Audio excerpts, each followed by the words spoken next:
Sejam bem-vindos ao canal Terror e Nonsense. Aqui vai encontrar histórias diretos do baú maldito. É recomendável ouvi-las com fone de ouvido. Não deixe de curtir e nos seguir aqui, ajuda bastante o nosso canal. Vamos para as histórias.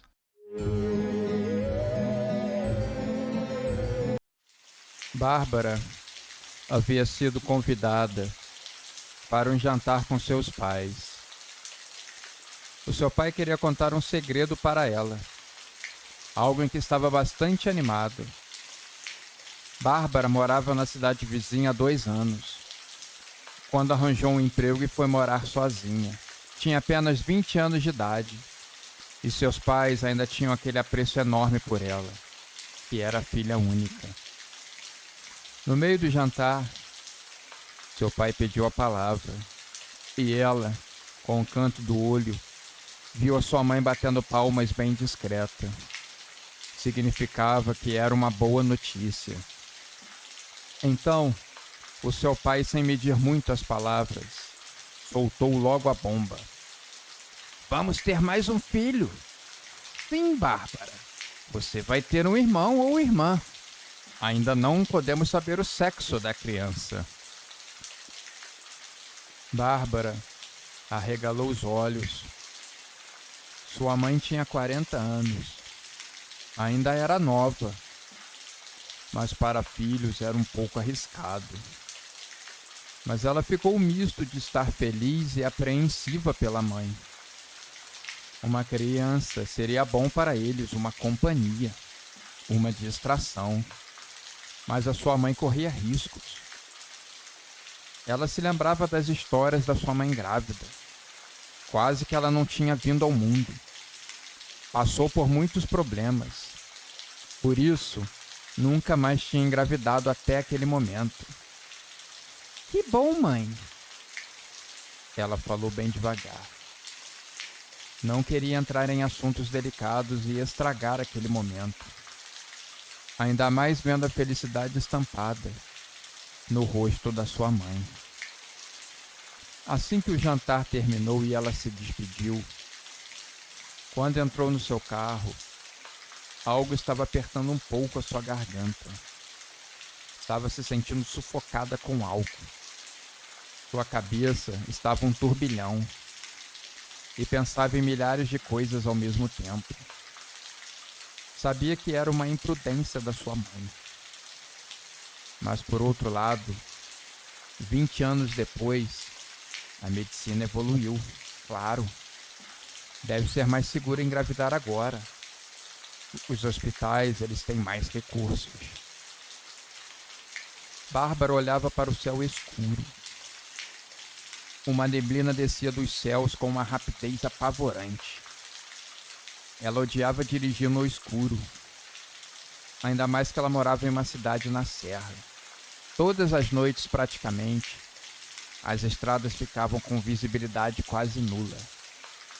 Então, cautelosa, mas em alta velocidade, ela seguia pela estrada.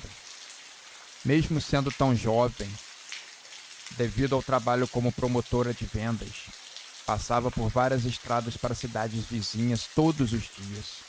Já era experiente. Sintonizou o seu podcast favorito no rádio. Mas uma voz grave entrou no alto-falante. Era de uma celebridade no mundo do desconhecido, que era conhecida por contar histórias sobre espíritos, fantasmas, noites de terror e etc. Sua voz macabra e forçada dava ares horripilantes às suas narrações. Então, a ceifadora chegou em uma noite de lua cheia para a mãe daquela criança e disse assim: me entregue a sua filha mais velha, na esperança que essa criança na sua barriga cresça forte ou saudável. E se você se recusar, mulher, levo a alma de vocês 3 comigo. O entrevistador estava prendendo a respiração com o relato. E quando ele pediu que ele finalizasse a história, Bárbara estava distraída ouvindo, parecendo que estava sendo direcionado a ela toda aquela história. Quando, de repente, um vulto surgiu na pista. Bárbara freou com toda a força, mas era tarde demais. Ela acertou em cheio, sabe-se lá o que era. O impacto foi violento e o seu carro capotou várias vezes antes de parar em um campo de grama. Embaixo, um pouco abaixo, em uma ribanceira. Muito tonta e com um filete de sangue escorrendo pela sua testa, ela se arrastou para fora do carro para sair das ferragens. O engraçado é que o som do carro, como que por uma obra do acaso, ainda estava funcionando. E aquela voz medonha ainda seguia narrando coisas fora do nosso entendimento, coisas que habitavam o mundo espiritual. Então, aquele grande urso, que havia sido possuído por uma alma zombeteira, atacou o seu treinador. Justamente aquele treinador que dias antes, sim, ele havia profanado um lugar sagrado. E você acha que os anjos são bonzinhos e perdoam tudo? Que nada. Eles são os piores. Eles são vingativos. E todas as suas vinganças, elas são terríveis. Bárbara só queria que aquela voz parasse. Sua cabeça doía demais. Suas roupas estavam sujas e rasgadas. E ela via cortes em algumas partes do seu corpo. Ela procurou para ver em que havia batido, mas não viu nada. Parece ter sido algum problema com seu carro. Uma barra de direção quebrada ou algo que o valha. Mas ela sempre levava no mecânico para dar uma geral. O carro era o seu instrumento de trabalho. Bárbara tateou seu bolso em busca do celular e nada. O seu carro estava parado em uma pequena ribanceira ao lado da pista. Aquele trecho era muito escuro e deserto. Ela teria dificuldades em achar alguma ajuda. Agora estava imaginando que a felicidade dos pais em dar a notícia da gravidez poderia ter simplesmente sido estragada com a sua morte prematura. É a vida, tragando uma alma para alimentar a outra. Seria um ciclo natural? Bárbara não sabia. Andando pelo acostamento, ela viu uma pessoa alta, de costas, parada na estrada. Ela se virou e começou a olhar Bárbara de cima e com um sorriso macabro nos lábios. Olha! Se não é a nossa amiga Bárbara, voltando da casa dos pais e trazendo uma ótima notícia. Mas que ironia, hein? A jovem tremia. Não sabia se aquilo é real ou se estaria estirada morta, dentro do carro e tendo um pesadelo. Como aquela pessoa sinistra sabia de tudo aquilo? Quem contou aquilo para ela? E de dentro da sua roupa, a pessoa retirou uma enorme foice, revelando que era ninguém mais, ninguém menos do que a morte. Bárbara fechou os olhos esperando o seu fim, mas nada aconteceu. A morte apenas falou: "Não precisa temer. A sua hora ainda não chegou. Mas o nosso encontro chegará. Fique ciente disso. O nosso encontro sempre chega. É a única certeza da vida. Um dia você me encontra. E dessa vez será para valer." Depois das falas, a morte ficou em silêncio e foi embora sumindo no sereno, que descia firme dos céus.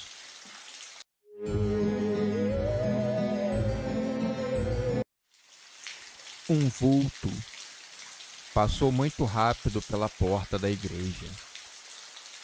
Foi até perto do altar. Fez uma reverência e o sinal da cruz. E pegou uma vela acesa que estava ali preparada para aquela ocasião. Esse vulto foi seguido por dezenas de outros, que lentamente entravam, pegavam uma vela e saíam.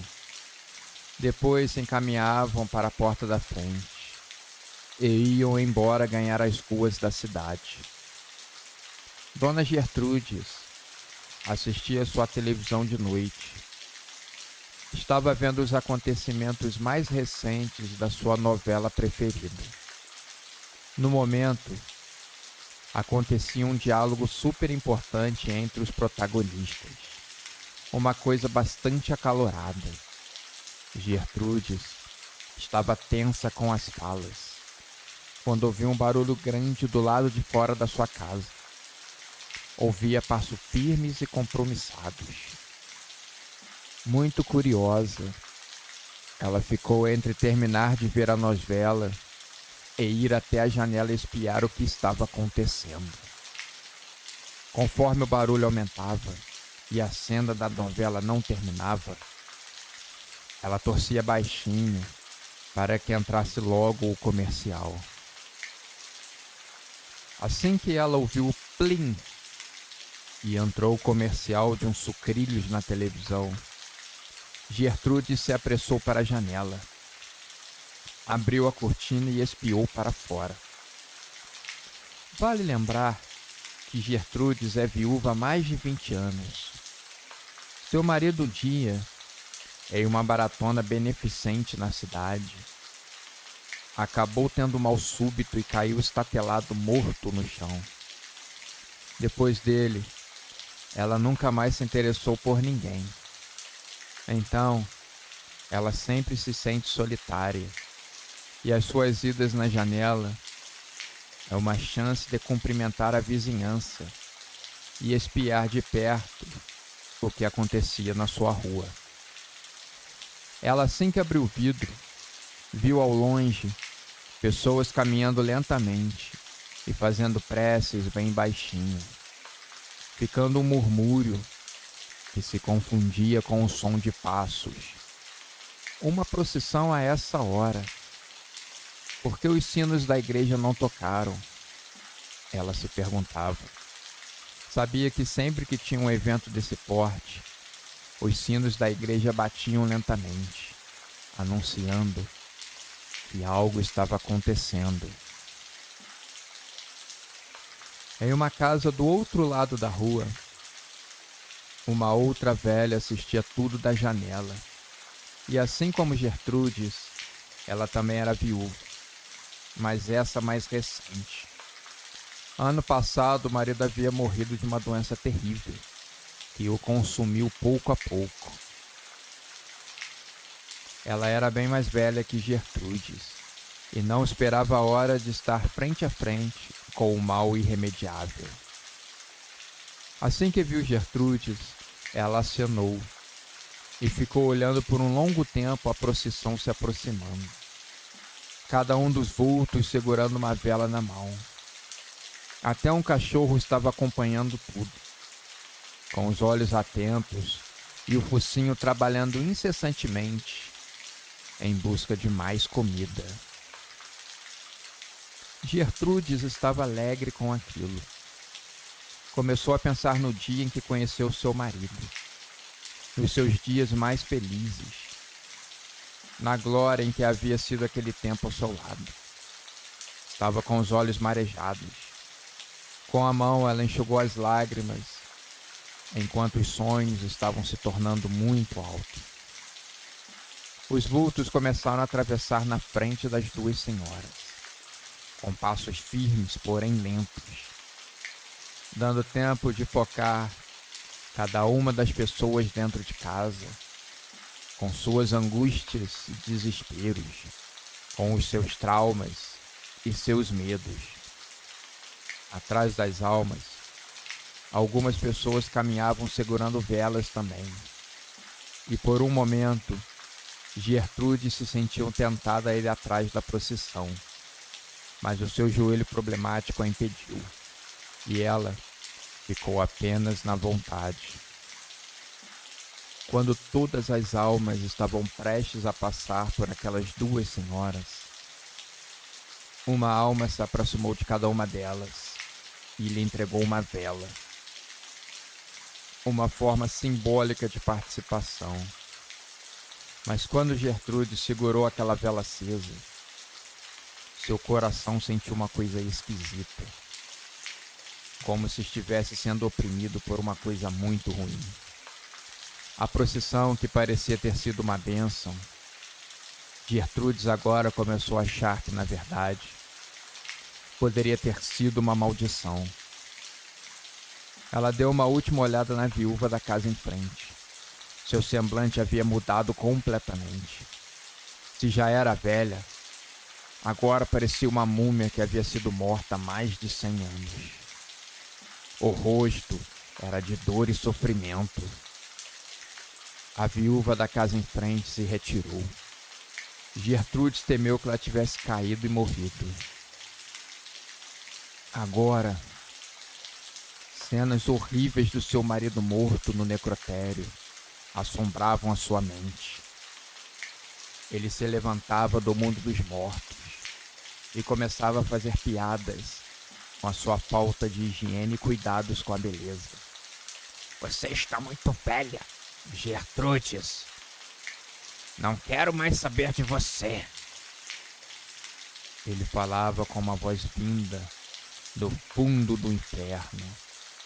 Seu rosto se contorcia em formas horripilantes e grotescas. Depois o cenário mudou para algo desolador. O seu marido, assim como ela o havia conhecido, jovem, estava se engraçando para sua melhor amiga, Vitória. Os dois estavam agora andando de mãos dadas no parque da cidade. Eles pararam e compraram algodão doce. Agora, o seu marido estava dando um beijo de língua naquela mulher, que dizia ser a sua amiga. Gertrudes estava paralisada de medo e despertou do seu pesadelo quando a vela acesa começou a queimar o seu dedo. Ela deu um grito de raiva e ódio. Aquelas cenas ainda atormentavam seu juízo. Ela estava furiosa, acreditando que a procissão das almas havia trago uma verdade cruel para ela. Agora, já não sabia mais se deveria ou não confiar nas suas memórias. Contrariada e ainda morrendo de raiva, ela apagou a vela e a deixou em cima da mesa. Depois disso, jogou uma água no rosto e decidiu ir dormir. Pela manhã, nem a viúva da casa em frente e nem Gertrudes acordaram do seu sono profundo. A vela, que estava caída em uma mesa da sala, havia se transformado em ossos. Outras pessoas na cidade também não acordaram. As pessoas que haviam recebido a vela, todas elas morreram.